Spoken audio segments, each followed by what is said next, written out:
Hi friends, நம்ம இன்னைக்கு என்ன படிக்க போகிறோம்னா, ஒரு போலீஸ் ஸ்டேஷனில் போய் எப்படி கம்ப்ளைண்ட் கொடுக்கறது. போலீஸ் ஸ்டேஷனுக்கு போகும் முன்னாடி போலீஸ் ரிப்போர்ட் அதை நம்ம கிளியராக எழுதணும். டேட்டு,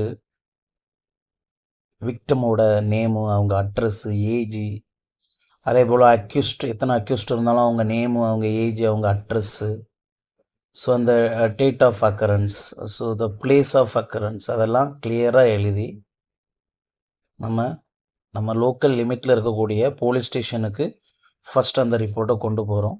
ஸோ அவங்க ஃபஸ்ட்டு வாங்கினோடனே நமக்கு சிஎஸ்ஆர், கம்யூனிட்டி சர்வீஸ் ரிஜிஸ்டர்னு ஒரு ஸ்லிப் கொடுப்பாங்க, அதை வாங்கிக்கணும். அதுக்கப்புறம் அது காக்னிசபிள் அஃபென்ஸாக நான் காக்னிசபிள் அஃபென்ஸான்னு அவங்க பார்ப்பாங்க. சப்போஸ் காக்னிசபிள் அஃபென்ஸாக இருந்தால் அவங்க உடனே எஃப்ஐஆர் ரிஜிஸ்டர் பண்ணணும். As per the guidelines of supreme court. அந்த லலிதா குமாரி கேஸில் கிளியராக சுப்ரீம் கோர்ட் வந்து கைட்லைன்ஸ் கொடுத்துருக்காங்க.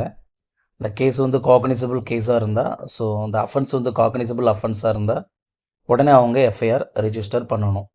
சப்போஸ் இந்த போலீஸ் ரிஜிஸ்டர் பண்ணலை, லோக்கலில் இன்ஃப்ளூயன்ஸி யாராவது பொலிட்டீஷியன்ஸ் இன்ஃப்ளூயன்ஸ் இருக்கலாம், இல்லை ஏதாவது ப்ரெஷர் அவங்களுக்கு இருக்கலாம். ஸோ அதனால் அவங்க எஃப்ஐஆர் போட மறுத்தால் அடுத்து என்ன செய்யணும்னா, நம்ம இவங்களுக்கு கொடுத்த இந்த போலீஸ் ரிப்போர்ட்டை அதை டீட்டெயிலாக வச்சு, வில்லேஜாக இருந்தால் எஸ்பி ஆஃபீஸ், சிட்டியாக இருந்துச்சுன்னா கமிஷனர் ஆஃபீஸ்க்கு நம்ம நேர்லேயும் போகலாம், இல்லைனா ரிஜிஸ்டர் ஆஃபீஸ்லேயும் அனுப்பலாம். இப்போ நேரில் போனால் அவங்க நமக்கு சீல் பண்ணி தந்துடுவாங்க. இல்லாத பட்சத்தில் நம்ம ரிஜிஸ்டர் போஸ்ட்டில் கூட அனுப்பிவிடலாம். வித்தின் 14 டேஸில் அந்த பர்டிகுலர் எஸ்பி ஆர் கமிஷனர் வந்து அந்த லோக்கல் போலீஸ் ஸ்டேஷனில் உள்ள அந்த இன்ஸ்பெக்டர் ஆர் சப் இன்ஸ்பெக்டர்கிட்ட அது ரிலேட்டடாக என்கொயரி பண்ண சொல்லுவாங்க. ஈவன் அப்பவும் எஃப்ஐஆர் ரிஜிஸ்டர் பண்ணலன்னா அடுத்த ஸ்டேஜ் நம்ம எங்கே போகணுன்னா, ஸோ மேக்ஸிமம் இந்த ஸ்டேஜ்லேயே பண்ணிடுவாங்க. If the offence is cognizable அஃபென்ஸாக இருந்துச்சுன்னா.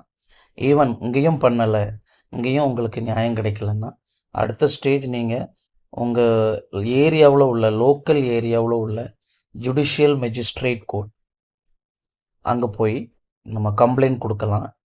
அது செக்ஷன் 156 சப்கிளாஸ் 3 சிஆர்பிசியில் கிளியராக சொல்லியிருக்காங்க. அதுபடி நம்ம அந்த ஜுடிஷியல் மெஜிஸ்ட்ரேட், லோக்கல் லிமிட்டில் உள்ள ஜுடிஷியல் மெஜிஸ்ட்ரேட்டை கம்ப்ளைண்ட் கொடுக்கலாம்.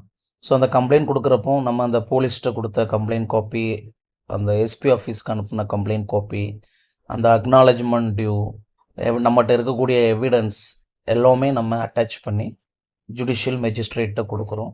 ஸோ அதை அந்த ஜுடிஷியல் மெஜிஸ்ட்ரேட் என்கொயரி பண்ணுவாங்க. ஸோ அதில் ட்ரூவாக இருந்து எஸ் அது ட்ரூ தான், போலீஸ் டினை பண்ணுறாங்க எஃப்ஐஆர் ரிஜிஸ்டர் பண்ணதுக்குன்னா, ஸோ இம்மிடியேட்டாக அந்த ஜுடிஷியல் மெஜிஸ்ட்ரேட் போலீஸுக்கு கொடுப்பாங்க. ஸோ டைரக்ஷன் கொடுப்பாங்க. ஸோ அவங்க கண்டிப்பாக எஃப்ஐஆர் ஃபைல் பண்ணணும். ஸோ இதான் இந்த வழி. சப்போஸ் லோக்கல் போலீஸ் ஸ்டேஷன்லேயே எஃப்ஐஆர் எடுக்கலைன்னா நீங்கள் அங்கேயே போய் உங்கள் டயத்தை வீணடிக்க வேண்டாம்.